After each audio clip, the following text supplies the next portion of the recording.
I found my husband's work chat where my husband shared my hospital photos in a work group chat and his coworkers rated me.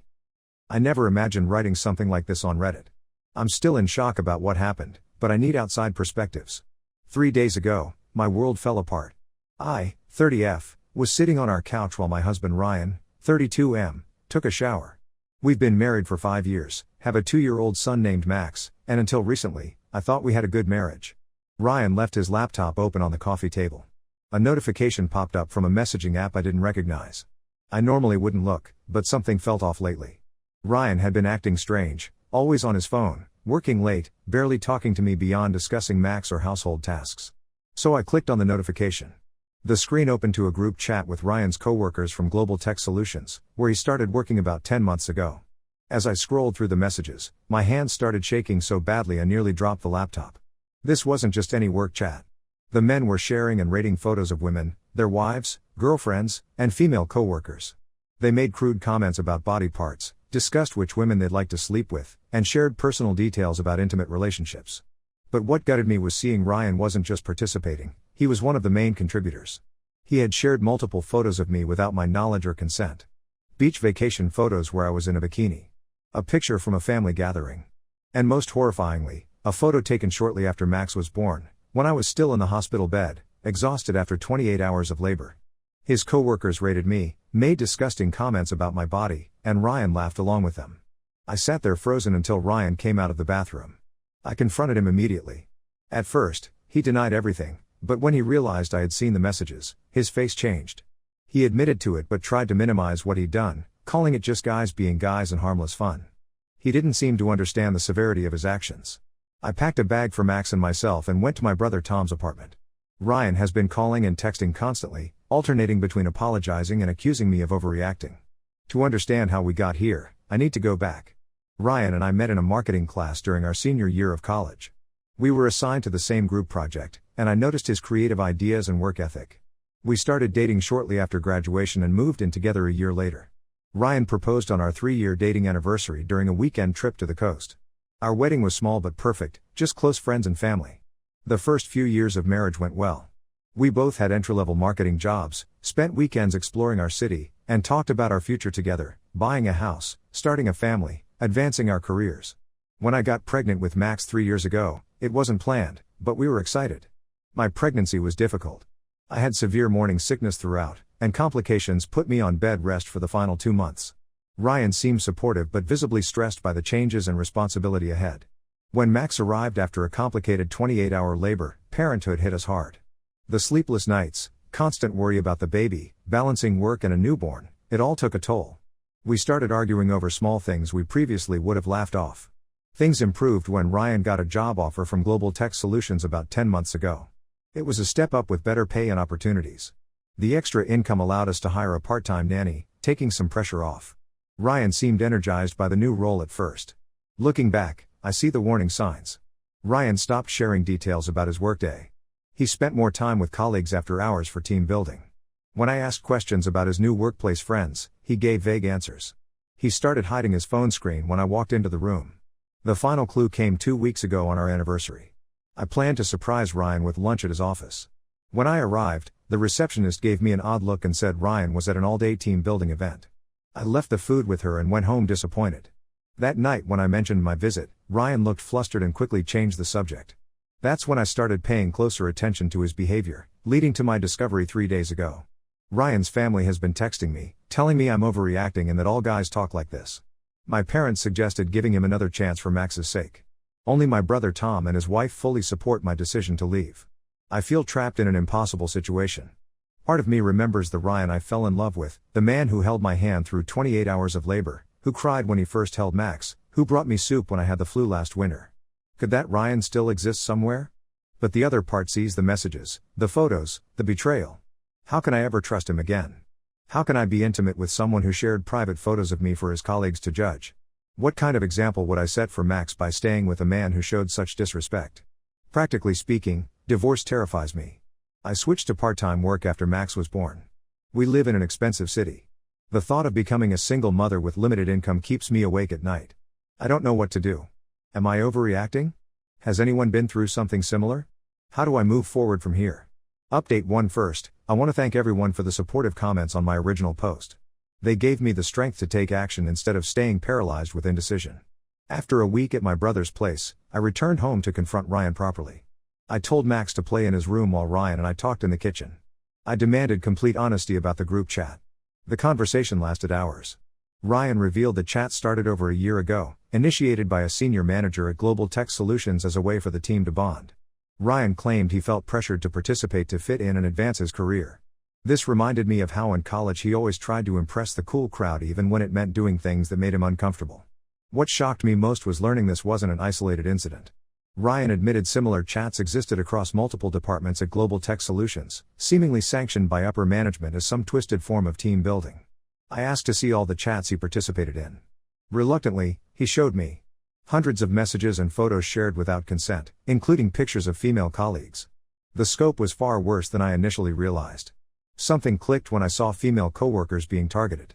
I asked Ryan for the names of women whose photos appeared in the chats. At first, he refused, saying he didn't want to get others in trouble. After hours of arguing, he finally provided some names. I spent the next day reaching out to these women. Many didn't respond, but 5 did.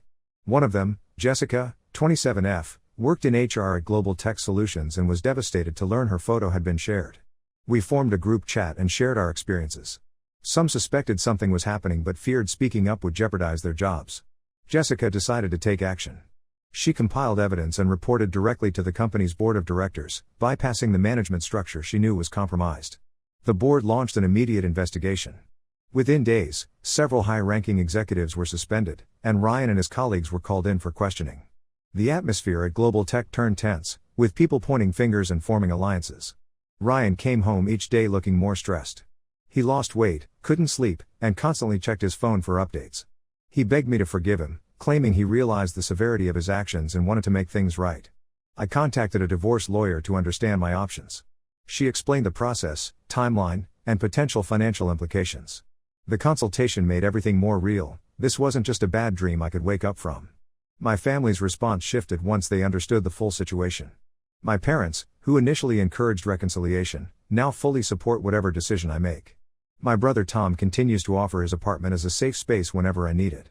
Ryan's family took a different approach. His mother called me, accusing me of ruining Ryan's life over jokes between friends. His sister spread rumors painting me as the villain. Their reaction reinforced my decision to consider divorce. I couldn't imagine dealing with such toxic in-laws for the rest of my life. Through all this, Max sensed the tension.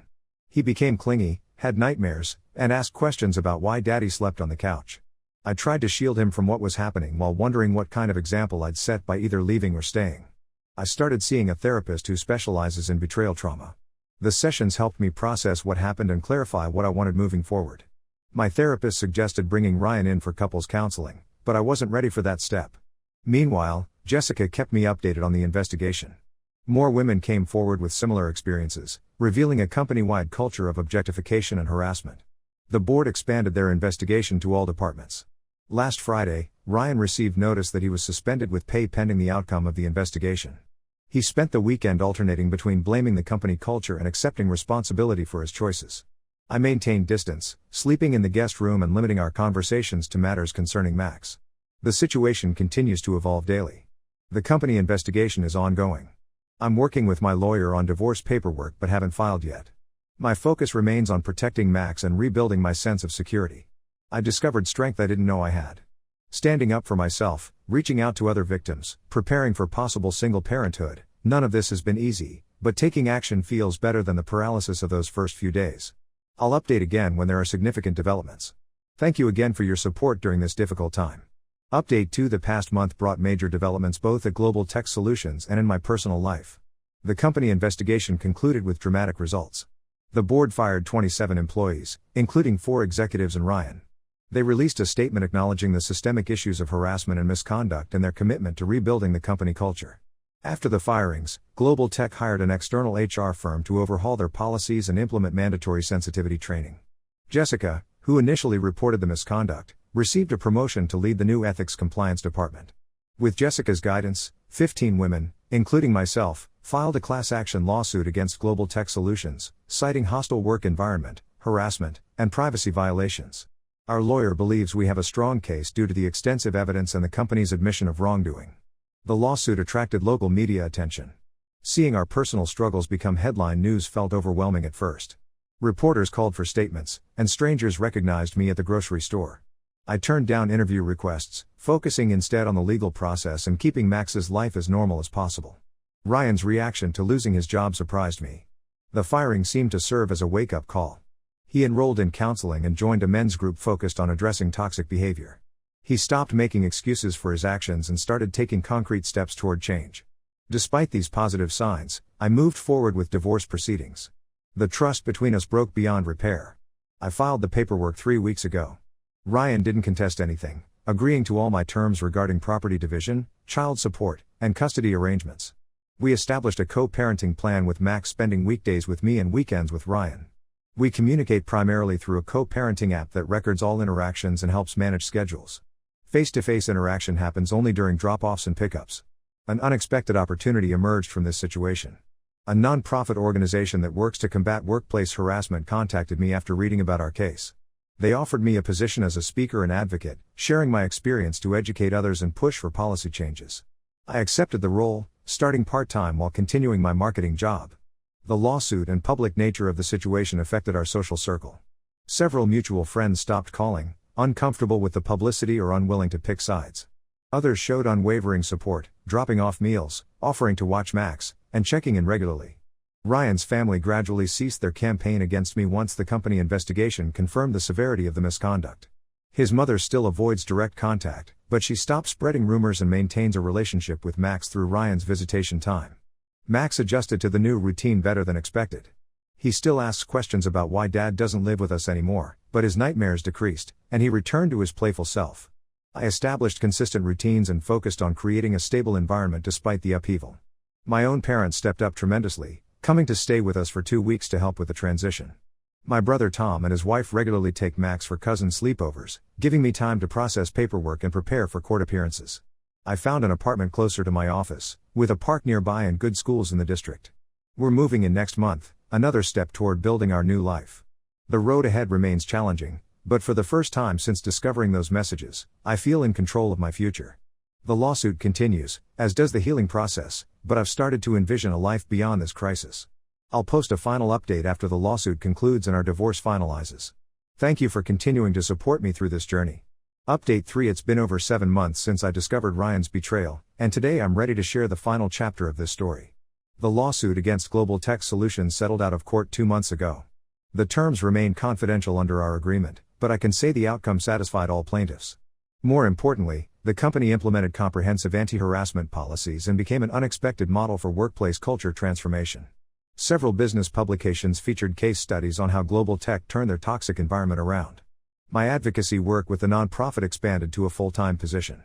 I now speak at conferences and companies about harassment prevention and bystander intervention. Last month, I testified before a state legislative committee examining workplace harassment laws. Standing at the podium felt terrifying, but the committee's positive response to my testimony made the experience worthwhile. The divorce finalized 3 months ago. Ryan and I established a civil co-parenting relationship. He continues counseling and makes consistent efforts as a father. Max spends every other weekend and 1 weeknight with him. While I'll never fully trust Ryan again, I'm glad Max maintains a positive relationship with his father. We sold our house and divided the proceeds as part of the settlement. I used my portion as a down payment on a small townhouse in a suburb with excellent schools. Max started kindergarten last month and quickly made friends in our new neighborhood. I joined a single parents group that meets weekly at a local community center. The friendships formed there provided practical support and understanding during difficult moments. I also returned to activities I enjoyed before marriage, hiking on weekends when Max visits Ryan, taking a photography class, joining a book club. Dating remains low on my priority list. A colleague set me up with her brother last month. We went to dinner, had pleasant conversation, but I felt no connection. I'm comfortable taking things slowly and rediscovering who I am outside of marriage before jumping into a new relationship. My relationship with my family grew stronger through this ordeal. My brother Tom and his wife invite us for Sunday dinners regularly. My parents visit monthly, building a closer bond with Max than they had before. Relations with Ryan's family improved slightly. His mother apologized for her initial reaction and now maintains civil communication for Max's sake. We coordinate birthday celebrations and holidays so Max can spend time with both extended families without tension. The hardest adjustment remains the practical challenges of single parenthood. Balancing work responsibilities with school pickup, doctor appointments, and household maintenance stretches me thin some days. I created systems to manage the chaos, meal prepping on Sundays, setting up automatic bill payments, arranging carpools with other parents. Not every day feels like a victory. Sometimes I catch myself missing our old life, wondering if things could have been different. Watching Max's face light up when Ryan picks him up for visits still brings a mixture of complicated feelings. But these moments grow less frequent as we settle into our new normal. The experience changed me in ways I never anticipated. I discovered resilience I didn't know I possessed. I learned to speak up instead of shrinking back. I built boundaries around what behavior I will accept from others. To anyone facing similar betrayal, there exists light beyond the darkness. Seek support from trusted friends, family, or professionals. Know your legal rights. Remember that you deserve respect, and your children deserve to see what healthy relationships look like. Thank you, Reddit, for supporting me through this journey. Your comments and messages provided guidance when I felt lost and validation when I doubted myself. I likely won't post updates after this, as this chapter of my life concludes and a new one begins. I look forward to what comes next, not because it's the path I would have chosen, but because I've learned to find unexpected opportunities even in difficult circumstances.